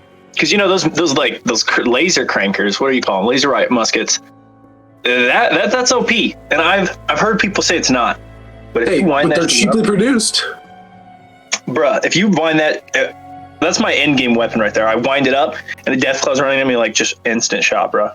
No. See, you got 1,000 charges. What you're missing here is the top hat with the flintlock. That is the ultimate OP combo. You can solo anyone in the Fallout verse with one top hat and one flintlock. If I saw somebody cosplaying as Abraham Lincoln charging at me with a flintlock, I'm pooping my pants, bro. All jokes aside, the Minutemen would likely side with that guy because he's OP. And then also, you got to think, what is one of the most powerful characters in all of Fallout? It's Motorcycle Guy. That dude is how many raiders has he gone against and not died? I thought you were going to say Billy, who was stuck in the fridge. Oh, he's mid. But the motorcycle dude, he is like, I bet you the sole survivor is really just the side character to that guy's story. Just because he just learned that guy's true story. That's what Fall 4 is truly about, is Motorcycle Guy. That dude. All right, but you're forgetting the actual most powerful character in the entire Fallout series. I'm thinking hard. Stranger. Dude, he's actually the main character. He's in all the games. That's how main characters work. They're in every game. Wait, who? Mysterious Stranger, bro. Oh, I thought you said something Ranger. My bad. Yeah, okay, yeah, there you go. Yeah, he truly is the be-all. He just like comes out of nowhere, claps whoever you're fighting, and then just disappears like the Chad he is. Bro, he's based. He one-pumps anyone, and no, what do you call it, discrimination, bro. He'll one-pump them out. Nah. You want to know the biggest Chad in the Fallout universe? I mean, you guys the already chick know version? what. No, you guys already know what I'm going to say. The survivalist, my man. Bro literally sat in a cave observing people and leaving them gifts and helping them out and wanted nothing in return. Absolutely nothing. That's called, one actual legend, bro. That's galaxy level Giga Chad right there. Exactly, bro. There was 5 people going as Randall Clark to the New Vegas day, bro. I had a picture of him. And then That makes sense. See, I could just show up there in a t-shirt and jeans, and that'd be my Randall Clark because I am him. And then when Bro. the dude like finally died, he just went and sat on a hill away so that no one would find him and fucking Red Rocks. Oh man. That he didn't even die, that he just like rose up into the sky. Yeah, they left his skeleton, of course. That's true. Yeah, they had to He leave did something. somewhere. Oh, what an actual legend, bro. All right, listen, I'm gonna fanboy out too much if I keep thinking about him. So, He's one of my favorites, dude. But I'm gonna take this moment to go make some more coffee. I'll be back, fellows. sounds good, bro. oh, I'm gonna be completely narcissistic here. If I'm using that word right, dude. I'm looking at my PFP and I'm like, this guy's the coolest Fallout character. Bullwhip, Pip-Boy, bro. Look at this. he's literally Indiana Jones in the wasteland. I'm literally Indiana Jones, buddy. Like, Oh, gosh. damn. My favorite Fallout character is definitely probably Randall Clark's definitely one of them, but also Ulysses, bro. Oh, Ulysses is pretty sweet. I'm not gonna lie. Ulysses is hella dope. Like, I love how he talks. Everyone's like, "Oh my god, he doesn't make sense." It's like, bro, because your intelligence isn't high enough, my man. Bro spitting facts. The bear and the bull. Like, come on. Yeah, dude, bro is a literary genius. But I gotta say, another absolute goat that we've already mentioned, the legend Joshua Graham. Joshua Graham. Hold up, Like, we got it. This is Love really that. hard, Nav. What? Our favorite characters. What's your favorite Fallout? Is it Fallout New Vegas? Yeah. And I know I don't like to say that. 'cause everyone 76 says is my that. favorite Fallout, I have to say. If I'm being like logistical, 76 would be. But New Vegas is right there. But go on. Yeah. Mine's like Fallout 3 and Fallout 4, but I feel like all my characters, and that's not saying that I don't like Fallout New Vegas. I've spent so much time in Fallout New Vegas. I'm only saying that because Fallout 3, the atmosphere is my favorite. I'm writing a whole video about it right now, actually.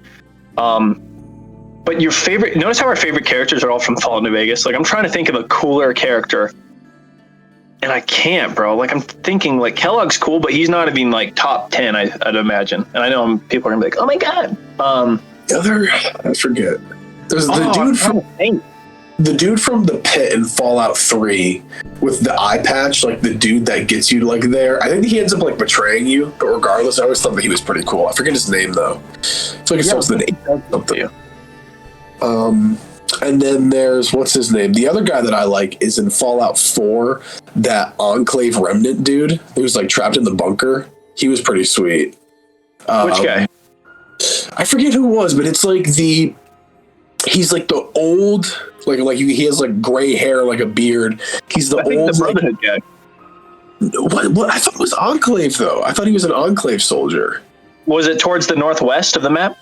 Yeah, and you like find him in that like lone bunker. Yeah, he's Brotherhood, bro. Oh, was he? Okay, well, yeah, then yeah, but I always thought he was really cool. Nick Valentine's great as well. Oh, Nick Valentine's the GOAT. Yeah. Oh, Piper's and my then waifu.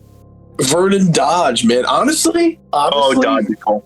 out of 3, 4, and 76, Dodge is probably my favorite character. I'm not gonna lie. He's had some rough lore, dude. Yeah, but like it's so cool because like he's like a kid on the street.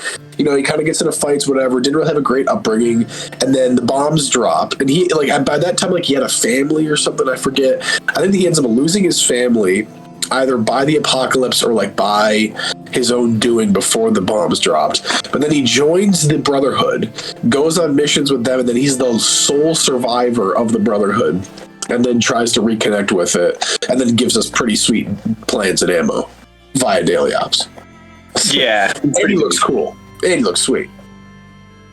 Dude, I'm really trying to think of like cool Fallout characters that I really love. All I can think of is Randall Clark, Joshua, even Caesar, bro. Even Caesar's one of the top 5. He's so He was cool. pretty sweet, yeah. Frank Horgan. Frank Horgan. Yes. Frank Horgan. Yes. Frank Horgan. Oh, that is lovely. He's one of my, did you have any other talking points though? I don't want to get like too off topic though. Oh yeah. I really just wanted to cover the Fallout TV show. That's fair. That's fair. Do you guys have anything? I'm trying to think. I think aside from Atlantic City, I mean, no, but I wasn't trying to like. My bad. What? Nothing. I was just kind of talking to myself. You continue with what you were saying, Waste. Oh yeah, well, really just the Fallout TV show. Like, I wanted to get our opinions on it because I'm sure people would want to know what three, legendary Fallout gamers that spend too much time on Fallout want to have. I'm sure they'd appreciate our opinion. So, well, you know what? Honestly, I like what. Based on the first episode being uploaded, what are your impressions with the podcast? Do you think that it was a success so far? Define success. No, I'm just kidding. But it's really obviously not, because it's not going crazy, right? But that's in the sense of views. In the sense of how I see it, as expressing my opinions of Fallout, talking about Fallout, hanging out with other people, and then getting this stuff out, because there is people that watch it. It's a success in my eyes, and I want to keep doing it just because to me it's fun as hell. I don't care about the views. That's not what it's all about. To me, it's all about like my whole channel. Like the views that I get the most. If I wanted to get only views, I would do Fallout Shelter content solely. I don't. I want to do, I want to share the other stuff with Fallout. Like I love the cosplay. I love the lore, and that's what it's all about for me, is expressing how we feel. So that's. And that sounded weird. I'm not gonna lie. No, Waste. I know exactly what you're saying. Yeah, it's just, to me, it's a success in the sense of this is us sharing our opinions and stuff. And eventually we're gonna have, guests up here. I'm sure of it. Todd Howard too. When we're all at like 1 million subscribers, all those 1 million subscribers are gonna find that we have been doing a podcast for years, and they're gonna be like, "Whoa." And me and Neo are going to get canceled on our second episode. Yeah. We're talking about a Legion is based, bro. Oh my gosh. Well, I think the number one thing for me is the way to show that at least because like views, likes, whatever, but the big teller for me is comments, because then that shows people are listening to what you're saying and they're giving their opinion on it and stuff like that. I think so far in that realm it's been pretty good. But that's really all I care about. Is I want to do this in the hopes that it stirs conversation and that we can talk with the community about stuff, because then that would only help. And I think that's so far pretty decent. You know what we should do is next year for New Vegas Day, we should get a booth. We got to do it. Yeah, we'll get a booth and then we'll sell podcast merch and tell everyone about the podcast. Yeah, it will be legendary. Can it be a picture of me and Neo having Waste in like a very compromising position? We got to do that. Define compromising. See, I want to do that, but I also don't want this to get completely knocked off of where we upload it. Just gone. We got to cook with the thumbnail for this one though. So. Oh yeah. We got the second one. Like, damn, Neo cooked right there. And then I did a segment, and that was pretty funny with the Courier with No Name on his video. I did a segment, dude. Laughed my ass off making that. I don't know why I brought that up. That was random. But that, hey, plug it, man. Plug it. Dude, we gotta have him on the channel. We gotta have a bunch of people on the channel. We gotta have, this is what the podcast is about. It's about sharing opinions on Fallout. It's about talking about Fallout. It's about getting it known, And the more people like us that want to share their passion and, make content, the better. That's what it's all about. Yo, I'm not gonna lie though. Right now, and I know that we're talking about Fallout here, and we can keep this as short as possible. Lego Fortnite's kind of cool. I'm not gonna lie. God, bro! Let's deviate a little bit, okay? Lego Fortnite. Oh my god! I was telling Neo, bro. Holy moly! I love that game, bro. Fortnite Festival, cooked. This is the best season of Fortnite. Holy I'm not gonna lie, guys. I updated Fortnite before Fallout 76.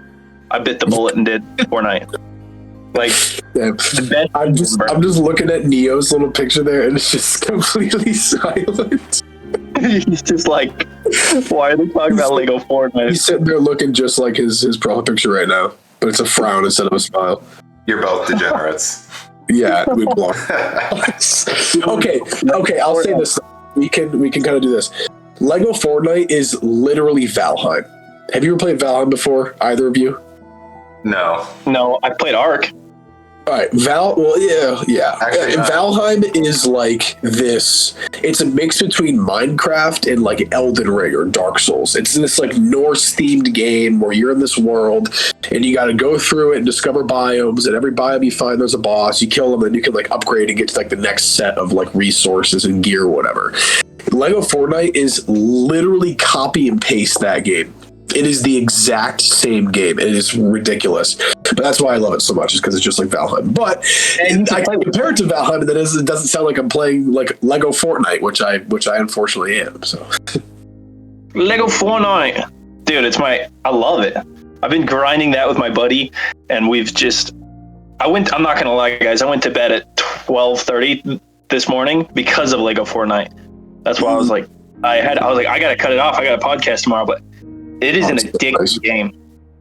It is. Well, you know what? Actually, I can kind of bring this back to Fallout. I was thinking about this for a while, and maybe it's something that I could do with the three of you because it'd be super easy for all of us to get together and do it. Have you guys ever played the Minecraft Fallout like mashup pack before? Dude, I literally own it, right? And I'm thinking, I was like, and I'm gonna expose myself. There's no one that I bet is listening this far in that is gonna do this. I've wanted to make that mashup pack so bad, and I've wanted to make a video on it. But if we do what you're saying, we can all do it together, and I think that'd be sick. Like we have like a live stream or something. I don't know how we would do it, but that'd be sick. They have we could at the very least just like explore the tutorial world, because they have a bunch of locations from. I think it's from like Fallout 1, 3, 4 is where they have the location from. The USS Constitution. Yeah, a whole bunch of really cool stuff. And they have like the what is it? The church. It's called the church, cathedral. Right? The cathedral, that's what it is. Yeah, where the master lives. But yeah, no, that would be so sweet to do that. It's so sick. We should do that, yeah. And then also we all gotta play some 76. And we gotta do some videos on that. We gotta do an expedition. We got to, bro. Yeah, we should all do Atlantic City together. We got it. Let's do it. You haven't done the boardwalk one yet, too. Yeah, I haven't done the boardwalk yet. I've done none. And I mean, it's not like I really need to do it with you guys. I mean, I'm a one-man army, me and my flintlock pistol. Yeah, but we'd appreciate the help, though, if you could carry us. Cybernetic Abraham Lincoln. That's what we need, bro. So my Fallout 76 character's name is Beauregard Moneybags. Like my whole thing is that I'm just like a rich aristocrat, and like my base in I just built a store. Like it literally looks just like a thrift store. Like you walk in and you buy shit, and then above the store I got a speakeasy. Oh, nice. Yeah. Oh, jeez. Well, good thing they have the aristocrats legendary role. That's perfect for you. That's what I was telling him, dude. I need to get a suit of armor for that, but I'm always over encumbered because I haven't put any like points into pack rat or strong back or anything. Oh, so for the time you need being, a backpack. For the time being, I'm using a set of armor that Waste made for me. That's like all pocketed, and I don't want to get rid of that yet. Oh, I made that for somebody recently too. I know what you're talking about, but you gotta get you a backpack. Have a backpack. Yeah, but a backpack's gonna throw off my whole like rich guy vibe. Well, you can have no show backpack. If it was like a suitcase, I would do it. I think that there might be a backpack that's like money themed. I feel like there is. Maybe not. I don't know. It is. No, it's in the most recent. It's in the scoreboard right now. Or is it a drop bag? I'm pretty sure it's a backpack, dude. Is it? I forget. I don't remember. It spills money from it when you walk. What? Yeah, I'm 90%, 30% sure. Okay, I gotta look into that. That sounds actually crazy. No, look it up. Seriously. It's on there. I'm not kidding. That would be awesome. Okay. Well, yeah. I'll check that out next time I go on there. Dope, dude. I'm not gonna use it. Got that Brotherhood Field Operative backpack, the one that has the radio on it. Yeah, that's dope. But guys, real quick though, for Fall New Vegas Day, 16th through the 17th, Saturday, Sunday, Are you guys are coming, right? Like 100%? 100% with me, but I'm gonna make more of an effort this year to save up for it and stuff. Like I should be before, like I had just moved, like right before, and I was out like $6,000 from my move, so it's a pretty hefty chunk, and I couldn't afford to take time off work. No, I get that. But if you guys do, you guys, me and the Courier with no name were talking about this.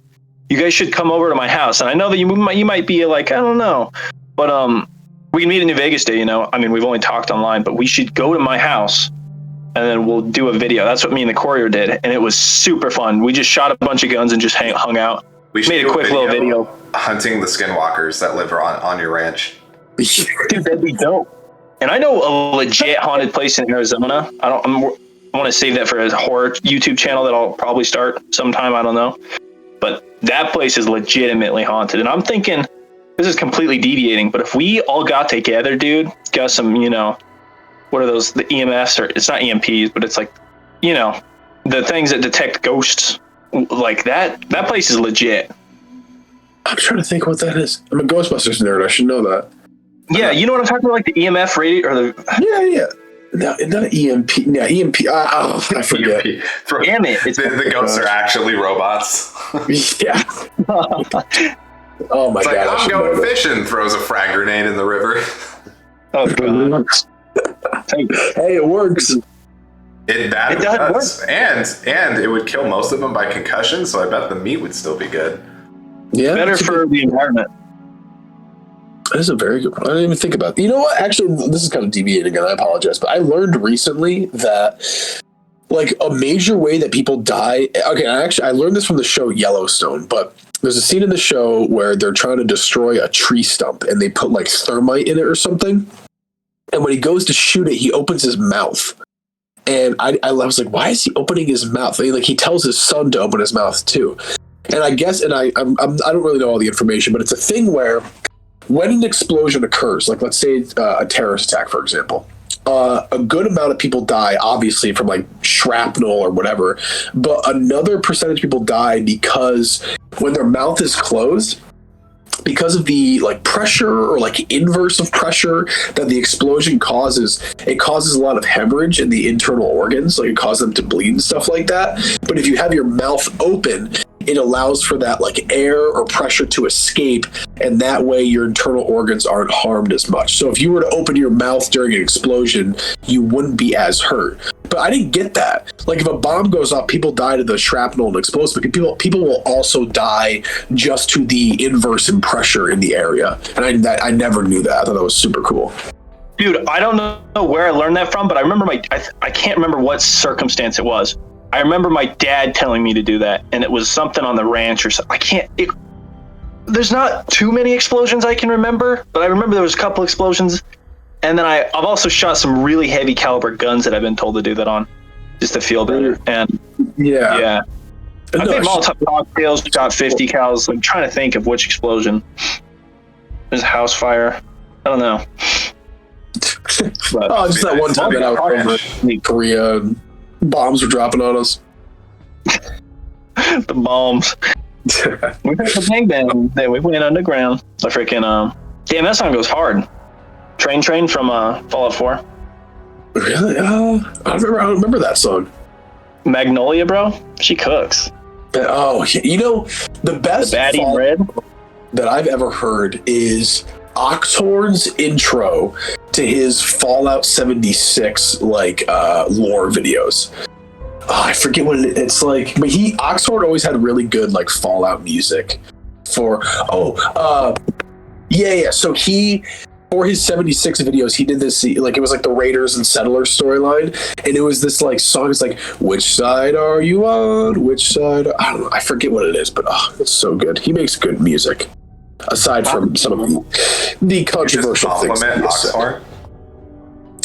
Yeah, just on that though. I'm getting the cross. I'm getting it. He's holding it up. Oh my gosh.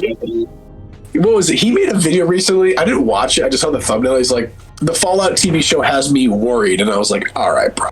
Okay. That's funny. I was literally telling Neo about that, and I was like, whatever, bro. I'm not too interested on your opinions, to be honest with you. Exactly. Yeah, it has me worried too. You know, I wanted to bring this up earlier, but we like deviated off the topic. Apparently, the show is supposed to be heavy with social commentary, which is fine for Fallout because Fallout is, in of itself, a social commentary series. However, I worry about the kind of social commentary they're gonna do. It's Amazon, so when I heard that, I was like, "Oh God!" Like, men bad. That. I don't even got to say anything, and you guys know what I'm thinking. Like, that's not a good direction. Like, listen, I am all for social commentary and like making sure that everybody's included and all that. But oh my gosh, bro! And I this is gonna get. Well, actually, no, it's not because this is my opinion. But it's just, I don't know. Just focus on the bombs dropping, bro, and the mutated creatures and the firepower. I don't really need to know all the other stuff. We don't need to hear your politics in a movie. We're watching a movie to escape reality. We don't need to hear. Bro. If they're going to be talking about like social commentary of like the Brotherhood, they're not good or bad. If it's like that kind of stuff, oh yeah, cool. I don't want to hear about our politics that we have to live with every single day and get told it 24/7. It's the most annoying thing ever. Then again, I feel like Fallout is all about politics, so it's a double-edged sword. Yeah, I want to hear Fallout's politics and what, Fallout always has done that. That's true.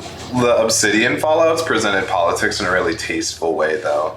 Like with Fallout 4, I think is the most egregious example of politics. They do the whole, like, racism parallel with the Sense and the Institute and the Railroad and they did that one without making coming in being like the fascist empire that wants to eradicate all the Sense, kind of like someone whose name starts with a capital H, that guy. Oh, him. But like the other Fallouts, they would present politics kind of like, New Vegas does, where it's like it has several different forms of ideology and it doesn't really say that they're good or bad. It just says that they exist, and people in the world will say that it's like good or bad. Like Raul is like, the Legion may be tough, but they've done a lot of good for Arizona. And like other people will be like, oh my God, they like enslave people over there. It's terrible, And that's kind of like what I think I would prefer is like the characters in the world being more realistic in the respect that there would be different political ideologies. And if they get political, it would be really cool to have, like a storyline, say, where our main character is like hired to go fight some raiders or whatever, and then gets to the raiders and they're like totally chill and they present their ideologies and it's like something that we can identify with.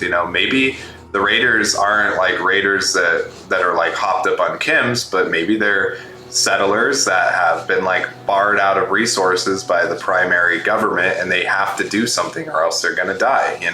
Maybe they're being threatened by like a feral ghoul population living nearby and they can't like attack them because they keep dying to them or something. I don't know, some sort of humanizing factor other than this thing is good and this thing is bad.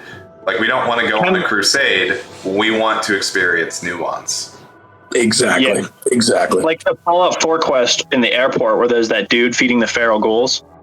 I don't know if you guys know what I'm talking about. Yeah, that's a genuinely good quest and a really good example of what I was just saying. Yeah, it's like, what's your morals at? Like, it offers you a choice. It's like, you got to think about it. It's not something that's so lightly. And if they do something like that, and it gives me hope that this guy's worked on Interstellar and stuff. Like, that gives me good hope. I just want to see Cook. Is an awe. What? Cook's dead as fuck by this point, bro. You said Cook, and I said good point. No, I mean, but like, I don't know. I don't want it to be like, oh, fighting monsters, whatever. Like, Fallout is like a rough world, man. Like, it's a rough world, and I want to see them touch on that a little bit. Not in the Cook sense, but just like it's tough out there, man. Like, it's just, I don't know. It's not all peachy and keen. That's what it's interesting. is in California by like the events of New Vegas. It's entirely like reindustrialized. Like it's other than, you know, there being probably some like cracked pavement and destroyed buildings here and there still, it's not like easily discernible from the pre-war United States. Like it's there. It's back there. Like there's jobs, there's farming, there's production facilities, like they have factories and shit, so it's wild, you know? And the thing about the Southwest, at least for me, is the area where I'm at, I've seen tons of abandoned buildings. I used to live near them.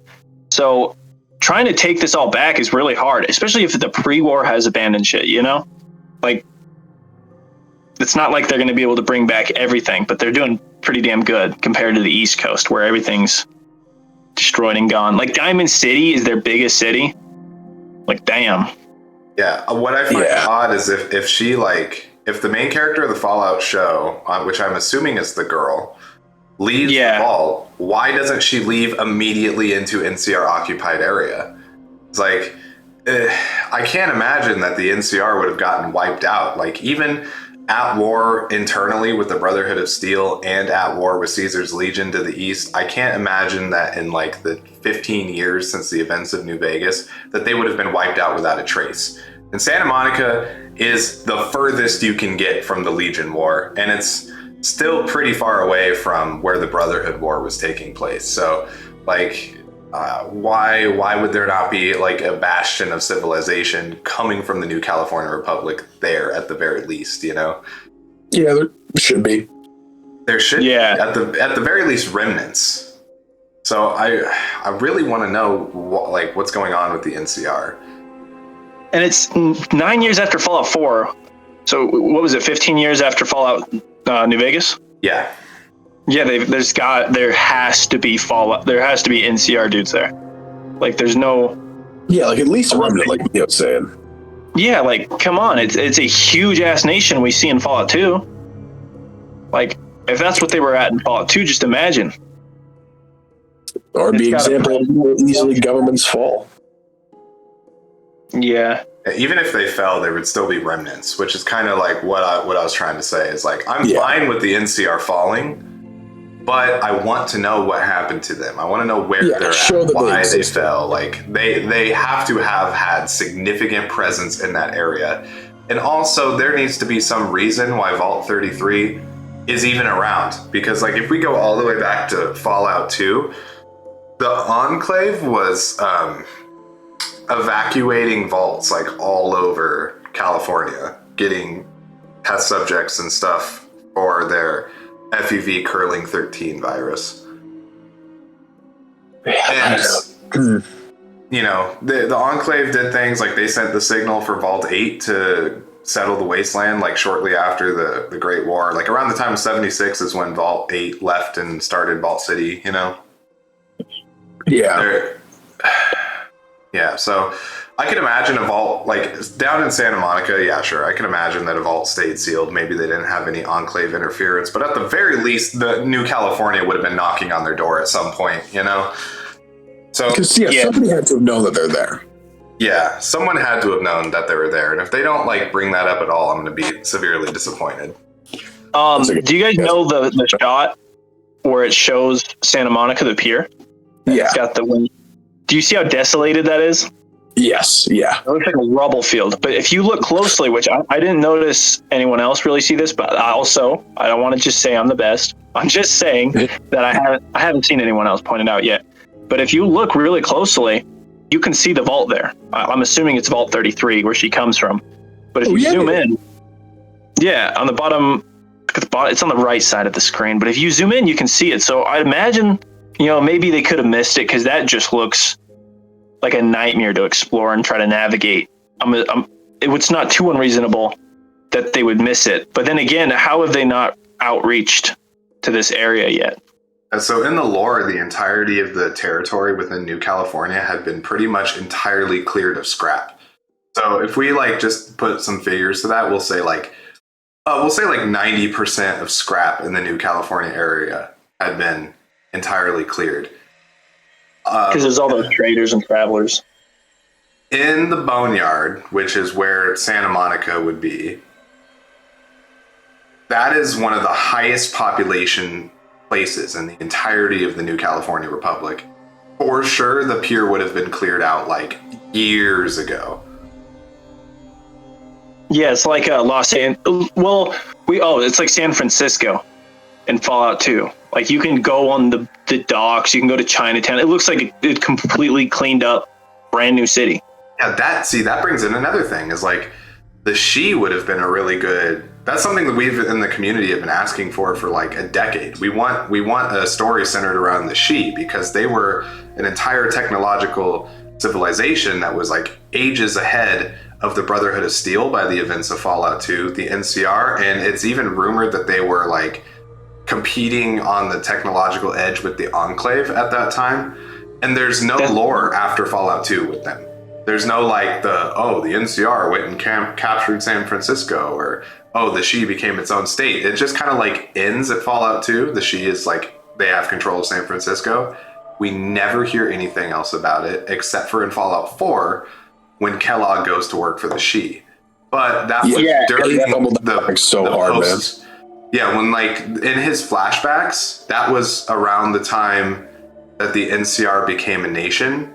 And the She was like still around. So it was like around the time of Fallout 2, a little bit after the events of Fallout 2. So we know like they were still around, but we don't know anything that happened to them. Yeah. They really, I always like when they make new factions, but the thing is with 76, it's like they're so fleeting. But that's why with the next Fallout game, I want to see some like new actual factions. That'd be pretty sweet. You and me both. Yeah, like the She, that's a prime example. But was there anything else that you guys wanted to get into at all? I'm thinking hard. I was starting to think about Fallout 2 and how they had the shuttle, the hubologist, and how they got to Fallout 4. That was kind of impressive. Well, I guess one thing that I could just talk about briefly is I made a video about it recently, but John Carpenter, you guys know John Carpenter, right? Yeah, the director. Yeah, we talked about it once. Yeah, huge fan of 76. I never knew that. That's cool. That's dope. Bro needs to play the other one.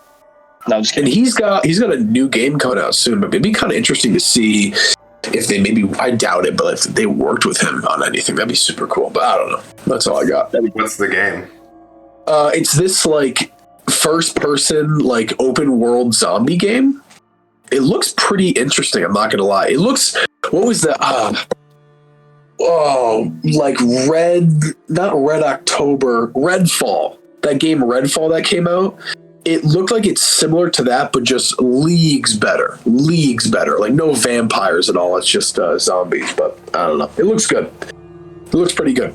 Oh no! My bad. It's the Toxic Crusader game. That's what it is. The Toxic Crusader game. But I think there's. I don't know. I'm rambling here. Honestly, I don't know any other points to cover at this moment because we talked about the show. And we covered New Vegas Day. What should we talk about next show, though? Like, we can think about that later. Well, I think that by the next show, we should at least play 76 together. Then we can talk about that a little bit. Definitely. We'll have to get into that. We'll have to do something on our channels for that. But honestly, I'm good. I don't know. You got anything, Neo? I could talk about Fallout stuff all day, dude. I never stop. Dude, I know. So I have... Navigator, you inspired me to pick up 76 after our first like podcast video and after you did the like what everyone loves about Fallout video. Yeah. So I started playing it again, and I'm honestly like really impressed. I played 76 at launch, and I don't think anyone really liked it that much at launch. And I've been playing it intermittently like throughout the years. Yeah, some of the stuff they do is pretty lore breaking, but I'm really enjoying the world. I'm really enjoying the lore that they're introducing. And I like that you can't really see it, but like the Enclave's kind of at the heart of everything that's going on. I think that's very quite literally, Yeah, they're the reason why Appalachia is just in shambles. They're the Enclave.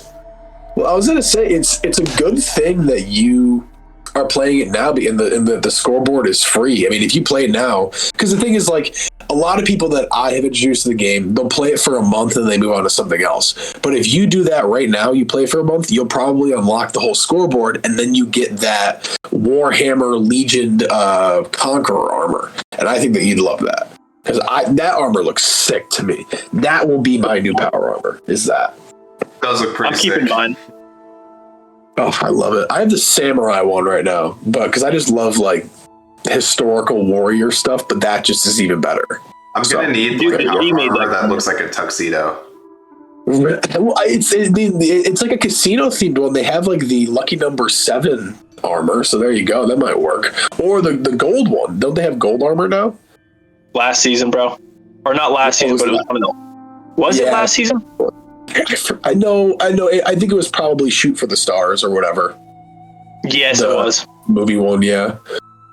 Or Among the Stars, I forget. I wanted to point out some things that I liked about 76 while we're like all, in the chat still. Definitely. I love the cryptids. And I think that has always been a highlight of 76. That's what I've like heard from everyone. But like just out there exploring the world, getting pissed off that I have to fight the Scorched every time I go through the same junction. And then to like be trudging along and then suddenly see like a strange cryptid thing. Like, oh god, I had its name. I had this encounter. The Flatwoods monster. The Grafton monster, I think. Oh, the Grafton monster. Like, has no face. Yep. Yeah, I just like saw that thing walking around, like minding its own business, and I'm like, holy shit, dude, that's the monster, dude. I have a lamp of him, Yep. And then I'm exploring and running into like the Snallygaster things, and I'm like, Jesus, what in the Christ is that, Oh, I wish I could tell you. It's been a lot of fun. I've been enjoying it a lot. That is one of the really cool things. It's like it's an MMO, so you're not really expecting a lot of random encounters, but then you have something like, and I don't think you know about this, but do you know Injured Cold? I don't know. So with the Invaders from Beyond update. Yeah. Well, one of the recent the Waste's probably right. They added, so there's this West Virginia cryptid called the Smiling Man. And he's just this guy that like walks around smiling, whatever. But they added him to the game, and you can walk around the map, and all of a sudden you'll see this like really, really creepy looking dude in like 1800s clothes, just walking around, and he'll just talk very cryptically to you, and just say all this weird stuff. But he's super creepy looking, and he can just like happen like anywhere. You can be walking around, but that is my favorite part about the game. It's just you can walk around and you will find something new. I ran into a player character that was bugged that straight up looked like Slender Man. Yep, the power armor glitch. Yeah. Yep, there you go. Their limbs are all stretched out. Yeah. Yeah, and like fingers were like long and wavy and stuff. It's so weird looking. Oh god. That's jeez. I've seen Waste like that many a times. Oh my This is my freaking power armor. I always rock power armor, but I swear it makes me look stupid. I'm all like, damn, I look so sick right now. And then I look at someone else's, like I'll look at my brother's screen and I'll be like, damn, I look like shit. I look bad. As long as you look sick to you, Exactly. Yeah, I guess that's all that matters. I got that rebar T50, T60, T45. It's like the song that Johnny Cash on, One Piece at a Time. That's my power armor. One Piece. It's a conglomerate of all the coolest power armors. Mixed match. It's like that OG Fortnite skin you used to rock, the Kit Bash one. OG Fortnite? Yeah, dude. Now I'm just Rick Grimes and Batman. Exactly. I'm Rick steady Indiana Jones. Although Vengeance... Okay, all right, I can't be talking about Fortnite right now. Damn, yeah, sorry. Dude, if they can make the show like The Walking Dead, though, like they make it some-esque to that would be... Hey, I'm down for that. The Walking that's Dead... not gonna happen, though, right? Yeah. I know it's not gonna... I'm worried, but I'm optimistic. It's good to be optimistic. I mean, at least if you go into something optimistic, you can find things to enjoy about it. Yeah, that is true. That's probably my perspective going into it. Yeah, that was Go ahead. Sorry. The show itself, it just looks so damn good that I was honestly, call me a nerd. I got chills when I seen the trailer because I was like, oh, this is gonna be badass. So I'm hyped for it. We'll see how long that lasts. Good. Stay hyped for it. Someone in the community needs to be hyped for it. Exactly. I mean, one of us. It's Dude, weird. the comment. Oh It's god. like all of the reviews I've seen are like polarizing. People will be like, "Oh my god, this is going to be the best thing since sliced bread," and then like others are like, "This is going to be hot dog shit." Dude, exactly. That's the comments in my video about it. It's like either Yep. they want it so bad and they're hyped, or they think it's like complete shit. And that's kind of how. That's like me and you, Neil. Like I'm hyped for it, but you think it looks like garbage. It's Yeah. kind of funny. We are the thesis and antithesis. The That's conflict funny. is inevitable. The Alpha and Omega. Oh my lord. I'm the Desert Ranger here, buddy. Well, listen, gents. Unless there are talking points, I am prairie dogging right now. I do. Catch my drift. Yeah. No, I'm definitely. good to go too. I gotta go to the gym. You know, I'm gonna get in great shape for New Vegas Day. Hell yeah, There you dude. be the I'm already best looking started one taking there. FEV. I'm gonna be, huge. Bro's gonna be Frank Horgan. The next super soldier. Well, that's going to be it, folks. Thank you all so much for watching. Give us some talking points. Give us some comments. Tell us what you guys want us to talk about, because we'd love to do that. And that'd be sick. This has been Wastelord. That's been Nav. Nav, save something. Thank you all for listening and participating. And like Way said, please leave us some responses. Let us know what you guys want us to talk about. That'd be lovely. Neo. You all belong on the cross. Oh, damn. Based opinion. But yeah, guys, subscribe to these gentlemen. We'll have their links in the description to their channels.